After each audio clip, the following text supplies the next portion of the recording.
Shalom Bapak Ibu Saudara sekalian yang dikasihi Tuhan Yesus Kristus. Selamat datang di YouTube channel Gereja Baptis Indonesia Depok. Pada kesempatan kali ini saya akan membantu Bapak Ibu Saudara sekalian untuk belajar kebenaran firman Tuhan. Sebelumnya mari kita berdoa. Bapa kami yang berada dalam kerajaan surga yang kudus, terima kasih ya Tuhan, kami diberikan semangat yang baru, sukacita yang baru untuk belajar kebenaran firman-Mu Tuhan. Berbicaralah Tuhan melalui hamba-Mu Tuhan, supaya kami dapat mengerti Tuhan apa yang hendak Kau sampaikan Tuhan. Berkati supaya firman-Mu menjadi rema bagi kehidupan kami sehari-hari Tuhan. Kami serahkan Tuhan renungan pada hari ini dalam tangan-Mu, dalam nama Tuhan Yesus kami berdoa dan syukur. Amin. Pada hari ini saya akan mengajak Bapak Ibu Saudara sekalian belajar kebenaran firman Tuhan dari 1 Korintus pasal 13. Saya akan membantu Bapak Ibu Saudara sekalian membaca dari ayat 1 sampai ke 7. Judul perikopnya adalah kasih. Sekalipun aku dapat berkata-kata dengan semua bahasa manusia dan bahasa malaikat, tetapi jika aku tidak mempunyai kasih, aku sama dengan gong yang berkumandang dan canang yang bergemerincing. Sekalipun aku mempunyai karunia untuk bernubuat dan aku mengetahui segala rahasia dan memiliki seluruh pengetahuan, dan sekalipun aku memiliki iman yang sempurna untuk memindahkan gunung, tetapi jika aku tidak mempunyai kasih, aku sama sekali tidak berguna. Dan sekalipun aku membagi-bagikan segala sesuatu yang ada padaku, bahkan menyerahkan tubuhku untuk dibakar, tetapi jika aku tidak mempunyai kasih, sedikit pun tidak ada faedahnya bagiku. Kasih itu sabar, kasih itu murah hati. Ia tidak cemburu, ia tidak memegahkan diri, dan tidak sombong. Ia tidak melakukan yang tidak sopan, dan tidak mencari keuntungan diri sendiri. Ia tidak pemarah dan tidak menyimpan kesalahan orang lain. Ia tidak bersukacita karena ketidakadilan, tetapi ia bersukacita karena kebenaran. Ia menutupi segala sesuatu, percaya segala sesuatu, mengharapkan segala sesuatu, sabar menanggung segala sesuatu. Bapak Ibu Saudara yang kekasih dalam Tuhan, renungan pada kali ini saya beri judul Fulfill in Love atau dipenuhi kasih sayang. Bulan Februari merupakan bulan yang penuh dengan rasa syukur karena pada 14 Februari kita memperingati Hari Valentine atau Hari Kasih Sayang.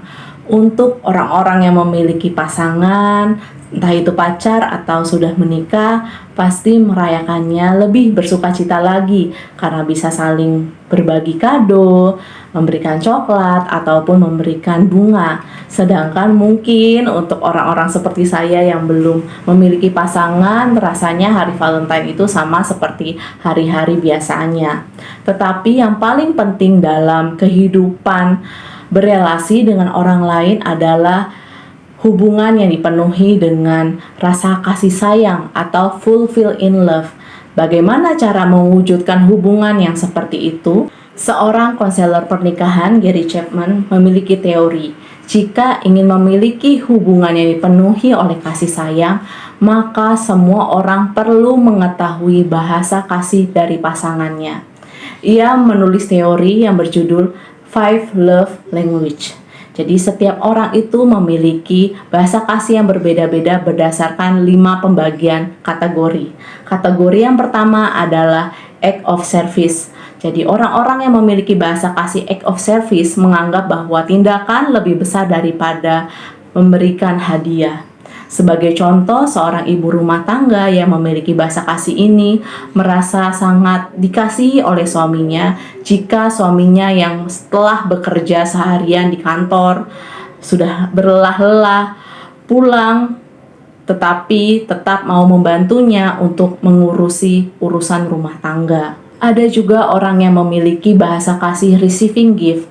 Orang-orang yang memiliki bahasa kasih ini sangat merasa dikasihi jika pasangannya memberikan hadiah kepadanya, entah itu berupa barang atau diberikan masakan yang spesial. Ada yang memiliki bahasa kasih quality time, di mana orang-orang ini sangat merasa dikasihi jika pasangannya walaupun lagi sibuk-sibuknya atau lagi capek-capeknya tetap meluangkan waktu untuk berkomunikasi dengannya, untuk bertemu dengannya.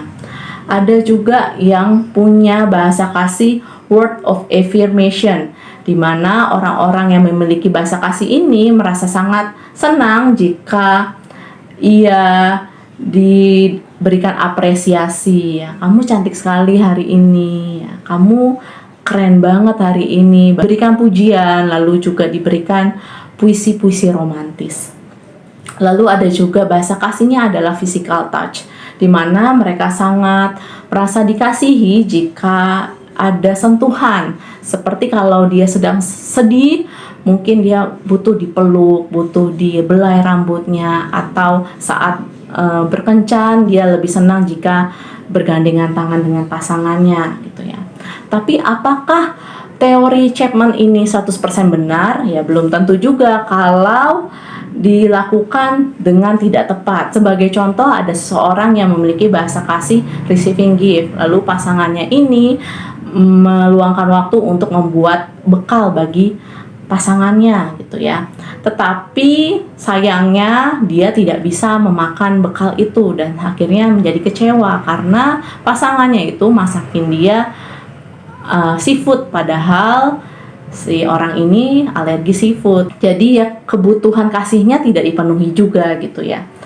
Nah, maka cara yang tepat itu seperti apa? Seperti nats yang kita baca dari 1 Korintus 13, bahwa ada 2 tindakan yang dapat membantu Bapak Ibu Saudara untuk memenuhi kebutuhan kasih sayang dalam hubungannya, atau fulfill in love dalam hubungan Bapak Ibu Saudara sekalian.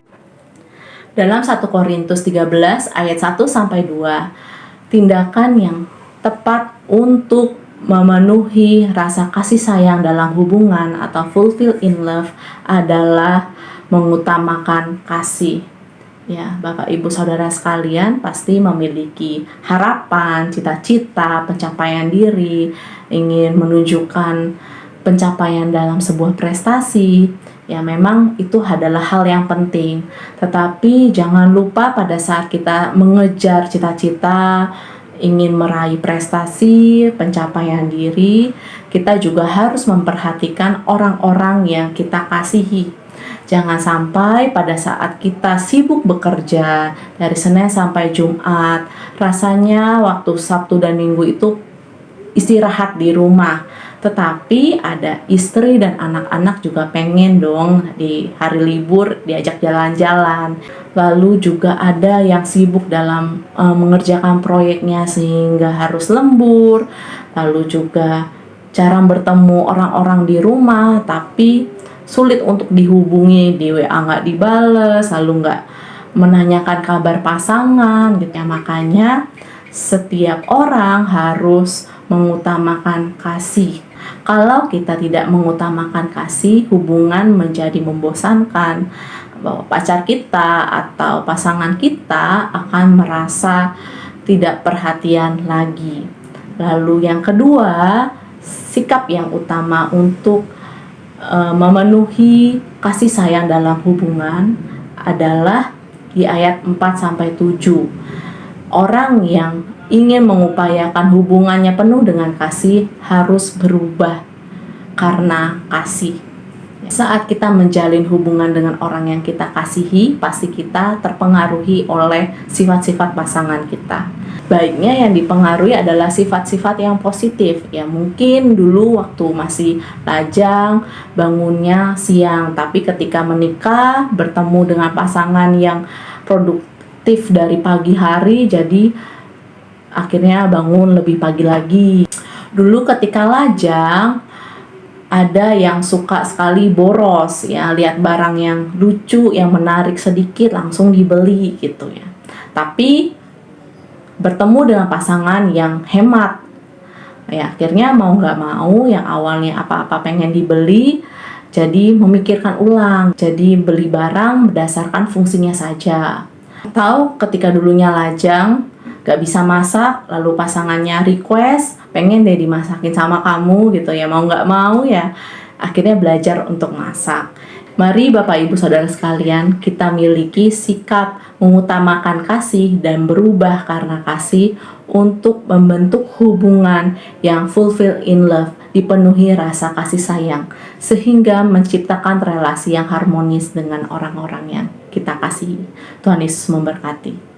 Bapa kami yang berada dalam kerajaan surga yang kudus, terima kasih ya Tuhan atas kebenaran firman-Mu.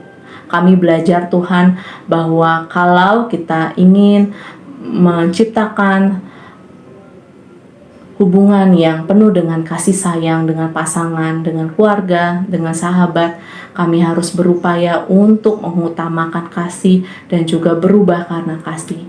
Mampukan kami Tuhan untuk lebih peka dengan pasangan kami Tuhan, lebih mengutamakan mereka, mau diubahkan Tuhan untuk kebaikan hubungan yang harmonis Tuhan. Kami serahkan Tuhan kegiatan kami selanjutnya dalam tangan-Mu. Dalam nama Tuhan Yesus kami berdoa dan bersyukur. Amin.